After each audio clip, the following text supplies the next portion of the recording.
नमस्कार दोस्तों, मैं विनय शर्मा अपने चैनल में आप सभी का बहुत बहुत स्वागत करता हूं। दोस्तों, हम सबसे पहले बात करेंगे कि कन्या राशि या लग्न वालों के लिए राहु केतु किस भाव में गोचर कर रहे हैं, वहाँ उनका फल क्या होगा, दिक्कत परेशानी क्या आएगी और ज्योतिषी उपाय देखेंगे उनका, और सबसे अंत में हम जानेंगे उसका विशेष उपाय जो मैंने थंबनेल में लिखा है। लेकिन दोस्तों, वीडियो को पूरा देखिएगा जिससे कि आप उसकी पूरी बात को समझ पाएंगे। आप उसका जो विशेष उपाय तभी आप समझ पाएंगे जब आप शुरू से सारी बात को देखेंगे और समझेंगे। आइए आज का वीडियो शुरू करते हैं। कन्या लग्न या कन्या राशि वालों को राहु केतु अप्रैल महीने में 10 तारीख को राशि चेंज करेंगे। 10 तारीख को सुबह 11:15 बजे राहु और केतु अपनी जगह से पीछे आ जाएंगे, क्योंकि राहु और केतु वक्री चाल चलते हैं, उल्टी दिशा में आते हैं, यानी वो जिस राशि में है वहाँ से पीछे आते हैं। तो जो राहु अभी तक वृषभ राशि में थे वो मेष राशि में आ जाएंगे, और जो केतु वृश्चिक राशि में थे आपके तीसरे भाव में, वो आपके दूसरे भाव में तुला राशि में आ जाएंगे। तो हम पहले दोनों भावों का फल देख लेते हैं। दोस्तों, बात करते हैं आपके दूसरे भाव के यानी धन भाव की। दूसरा भाव आपके धन का है, वाणी का है, आपके कुटुंब का है और आपके बैंक बैलेंस का है। धन वो धन जो आप कमाते हैं। दोस्तों, इस बात को विशेष तौर पे बात को अभी याद रखिएगा मैं जो बात बोल रहा हूँ, क्योंकि इसमें मुझे धन को दो तरीके से समझाना है। 8वें भाव में केतु बैठे हैं, वो दूसरे का धन है, और दूसरे भाव में जो धन है, दोनों भाव के लिए मुझे धन की बात करनी है, लेकिन एक को पकड़ना है, एक को छोड़ना है। इसलिए बात बहुत अच्छे से समझिएगा, मैं आपको किस धन के बारे में बात कर रहा हूँ। दूसरा भाव आपका कमाया हुआ धन है, आप जो अपनी मेहनत से कमाते हैं वो धन है। आपका बैंक बैलेंस है, आपकी वाणी है, आपका परिवार कुटुंब है आपका, और फाइनेंस से रिलेटेड अगर आप कोई काम करते हैं तो वो भी आपका दूसरा भाव है। दोस्तों, खान पान दूसरा भाव है। अगर आप रेस्टोरेंट या खान पान से रिलेटेड अगर कोई काम करते हैं तो वो भी आपका दूसरा भाव आ जाता है। आप जो खाना खाते हैं, आप जो भी खाने पीने का काम करते हैं, जो भी आप खाते हैं, आपके जो भी चॉइसेस हैं, वो सब दूसरा भाव है आपके खान पान का जो देखा जाता है। अब यहाँ पर केतु जो फल देंगे 10 तारीख को आएंगे दोस्तों, लेकिन जो बड़े ग्रह होते हैं मैंने शनि, राहु, केतु और बृहस्पति, वो 1 महीने पहले ही अगली राशि का फल देना चालू कर देते हैं। यानी अप्रैल की शुरुआत से ही आपको केतु का इफेक्ट समझ में आने लगेगा, मिलने लगेगा। केतु है विरक्ति, केतु है डिटैचमेंट। राहु और केतु एक ही बॉडी के 2 पार्ट हैं। राहु सर है, केतु धड़ है या पैर है, लेकिन दोनों में जमीन आसमान का अंतर है, बिल्कुल उल्टे हैं। राहु मोह माया है तो केतु विरक्ति है। केतु मोक्ष के कारक हैं, और मोक्ष तभी मिल सकता है जब आप इच्छाओं से, रिश्तों से, संबंधों से, भौतिक जीवन से जब आप मुक्त हो जाते हैं या लगाव रहित हो जाते हैं, विरक्त हो जाते हैं, तभी आपकी मुक्ति संभव है। तो केतु मोक्ष हैं, केतु मुक्ति हैं, केतु डिटैच करते हैं, केतु सबसे अलग करते हैं, अलगाव की भावना पैदा करते हैं, जबकि राहु मोह पैदा करते हैं, माया है, भ्रम है, इल्यूजन है। ये पूरा संसार ही राहु है, पूरे भ्रम है, माया है। जो कुछ भी भविष्य में घटना है, जो आपके सपने में है, जो आपके विजन में है, जो आपके आगे आप जो सोचते हैं, जो आपकी कल्पना में है, जो विचारों में है, वो सब कुछ राहु है। राहु कभी वर्तमान में नहीं आता और केतु कभी भविष्य में नहीं जाता। केतु आपका ओवरऑल वर्तमान है, केतु आपका पूर्व जन्म भी है। वर्तमान केतु का अर्थ यह है कि आपने पिछले जितने भी जन्म हैं, 1000 जन्म, लाख जन्म, सारे जन्मों में आपने जो भी ज्ञान कलेक्ट किया है, जो भी आप संस्कार लेके आए हैं, वो सब कुछ आप अपने अभी डीएनए के रूप में, अपने वजूद के रूप में आप लेके आए हैं। अभी आपका जो भी आपका व्यक्तित्व है ना, जो भी आपकी सोच, समाज, व्यक्तित्व, आपकी कार्य क्षमता, योग्यता, दक्षता, वो सब केतु है। वर्तमान आपका केतु है। वर्तमान आप जितने जन्मों से आज यहाँ आके खड़े हुए हैं, ये केतु है। और राहु तो कहीं है ही नहीं, क्योंकि राहु भविष्य है, जो वो भविष्य जो कभी आता ही नहीं, कल्पना है, इल्यूजन है, भ्रम है। और इसीलिए राहु को जो दुख, दर्द, तकलीफ, रुकावट, बाधा, चिंता, परेशानी का खास तौर पे जो कारक जो माना जाता है कि राहु मेंटल प्रेशर बहुत देते हैं, तनाव देते हैं, दुख तकलीफ देते हैं, वो क्यों पैदा होता है? राहु ये सब नहीं देते। राहु आपको इच्छाओं के पीछे भगाते हैं, मोह माया के पीछे भगाते हैं। और जब भी आप कुछ इच्छा करेंगे, मोह माया के पीछे भागेंगे और वो इच्छा आपकी पूरी नहीं होगी तो क्या होगा? दुख होगा, तकलीफ होगी, दर्द भी होगा। आप किसी स्त्री से आप प्यार करेंगे, उसके प्यार में आप पागल हो जाएंगे। हाँ, राहु पागल बनाते हैं। राहु एकाग्रता के कारक हैं, इसीलिए ध्यान राहु के डोमेन में आता है। एकाग्रता, ध्यान चालू जहाँ से होता है वो राहु है, लेकिन जहाँ जाके आप मुक्त होते हैं, सारे विचारों से मुक्त हो जाते हैं, जहाँ ध्यान भी नहीं रह जाता, वो केतु है। दोस्तों, ये पूरी की पूरी यात्रा राहु से, हम जीवन की जो यात्रा करते हैं राहु से केतु की ओर ही करते हैं, चाहे हमारा 1000 जन्म हो कि लाख जन्म हो, हमारी पूरी की पूरी यात्रा राहु से केतु की ओर ही होती है। राहु आपको भटकाते हैं क्योंकि वो इच्छा में ले जाते हैं। आप जितनी इच्छाएं पालेंगे, जितना मोह माया पालेंगे, वो राहु है। और भटकाव में ही तकलीफ है। और केतु सब चीज से डिटेक्ट करते हैं, मुक्त करते हैं, विरक्त करते हैं, विरक्ति देते हैं। और जहां कुछ नहीं है वहां शांति है, वहां मुक्ति है, वहां मोक्ष है। अब हम फल की बात करते हैं दोस्तों। राहु के सिर्फ पैर होते हैं, केतु के सिर्फ पैर होते हैं। राहु सिर्फ सर है, इसलिए सिर्फ विचार है। राहु जहां होते हैं वह विचार ज्यादा होते हैं, कर्म कम होते हैं। और जहां केतु होते हैं वहां सिर्फ कर्म होता है, वहां विचार नहीं होते। कर्म कौन सा? कर्म बिना सोचे समझे नहीं, कर्म तो आप सोच समझ के ही करेंगे। आइए इसे आगे समझते हैं। दूसरे भाव में केतु हैं, यानी दूसरे भाव में केतु आपको विरक्ति देंगे, चीजों से डिटैच करेंगे, अपने कमाए हुए धन से आपको विरक्ति देंगे, अपने कुटुंब से आपको दूरी देंगे।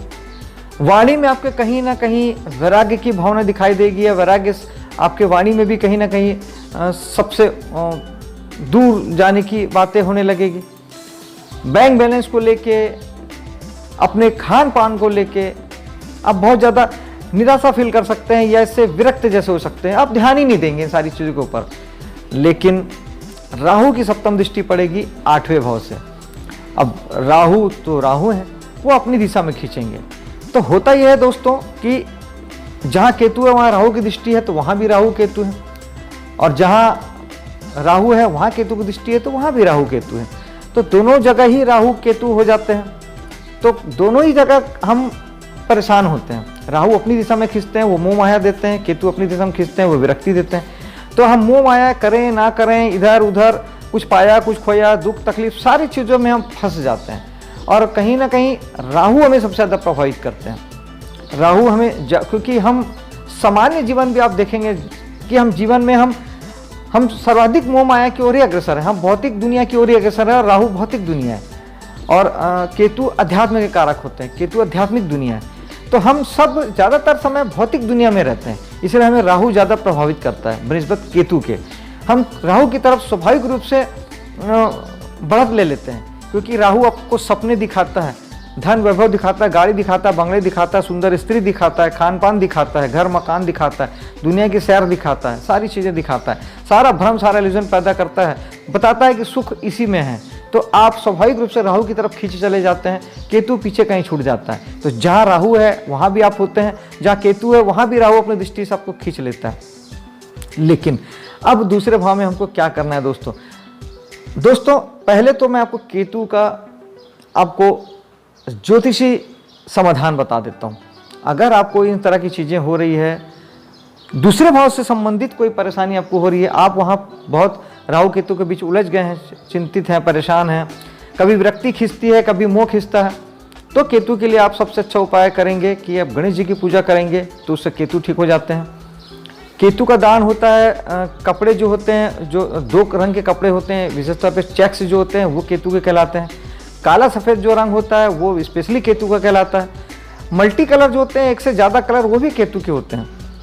तो चेक के, काले सफ़ेद चेक के आप रुमाल वगैरह आप दान कर सकते हैं। कंबल केतु का होता है, कंबल आप दान कर सकते हैं।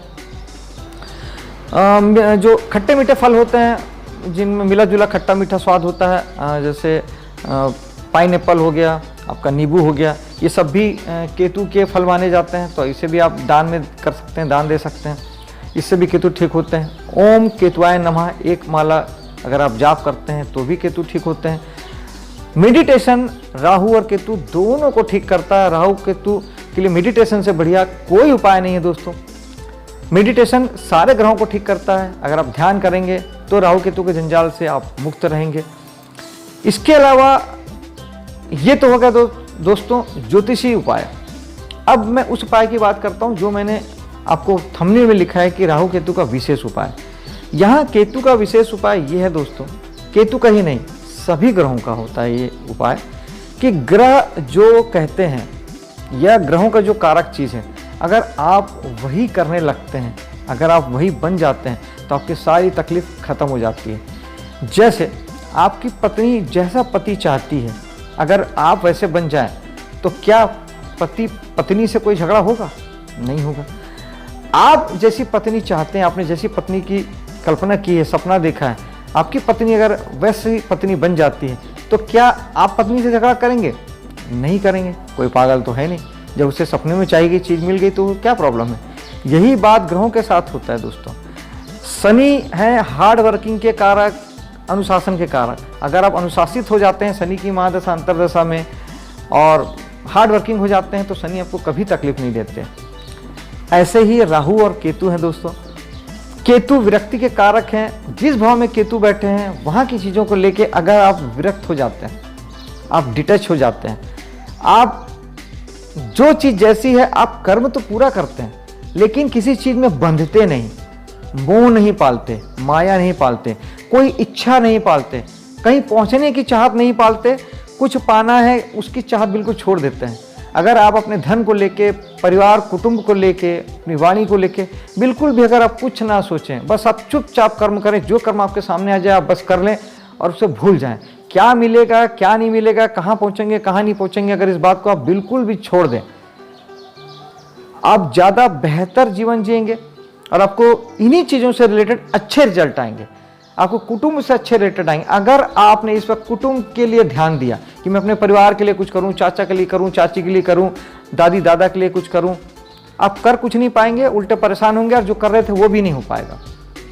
आप करके देखिएगा और आप दुख पाएंगे क्योंकि आप राहु बन रहे हैं। उसके ठीक उलट अगर आप बिल्कुल छोड़ देंगे, ध्यान ही नहीं देंगे, आपको कहीं बेहतर रिजल्ट मिलेंगे, आपके कुटुंब से बहुत अच्छे रिलेशन बनेंगे और ज़्यादा पहले से बेहतर आप फील करेंगे। इसको आप करके देखिएगा दोस्तों। दूसरे भाव की चीज़ों को आप छोड़ के देखिएगा। बिल्कुल भी मोह नहीं पालना है, परिणाम की चिंता नहीं करना है।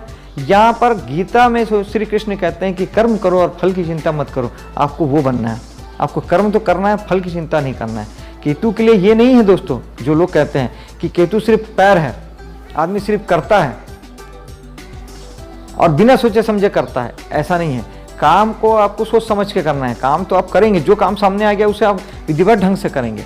आपको जो नहीं सोचना है वो है उसके परिणाम के बारे में नहीं सोचना है, बस इतना ही करना है। ये आप करके देखिएगा, आपको कितने अच्छे रिजल्ट आएंगे। और अब आ जाते हैं 8वें भाव में। 8वें भाव में राहु है। राहु जिद, पागलपन, दौड़ाना, भगाना, इल्यूजन, कई तरफ आपको दौड़ाना, भगाना, चिंतित करना, परेशान करना। 8वां भाव वैसे भी चिंता और परेशानी का होता है, अभाग्य का, दुर्भाग्य का, गड़बड़ का होता है। वहाँ पे अगर राहु आ गए तो वो आपको डबल, आपको सारी चीज़ों के लिए परेशान करेंगे। उसका दोस्तों सबसे अच्छा ये है कि पहला तो आप अगर राहु के लिए ज्योतिषी उपाय समझ लीजिए कि राहु भी मेडिटेशन से एकदम सही हो जाते हैं। ओम रावे नमः का एक माला जाप करेंगे तो राहु ठीक हो जाते हैं। एक सूखा नारियल हर महीने की अमावस्या को बहते हुए जल में अगर आप बहा देते हैं तो राहु ठीक हो जाते हैं। बहता जल नहीं है आसपास तो सूखे नारियल को आप शंकर भगवान के मंदिर में भी चढ़ा सकते हैं और अगर हर शनिवार चढ़ाते हैं तो भी ठीक है और सिर्फ अमावस्या को चढ़ाते हैं तो भी ठीक है, राहु उससे भी ठीक हो जाते हैं। चाय जो होती है, कॉफ़ी जो होता है वो राहु की चीज़ें हैं। चाय कॉफ़ी आप दोस्तों को खूब पिलाते हैं तो भी राहु ठीक होते हैं। और अब बात करते हैं यहाँ पे राहु के विशेष उपाय की। वहाँ का ठीक उल्टा, अब अष्टम भाव का धन क्या है?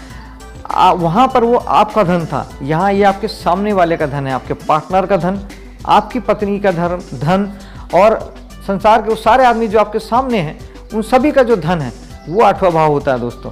8वां भाव से भी जब धन आता है तो बहुत ज़्यादा धन आता है। अब इस समय में राहु, आपको थोड़ा अजीब लग सकता है ये उपाय मेरा, लेकिन दोस्तों आप करके देखिएगा।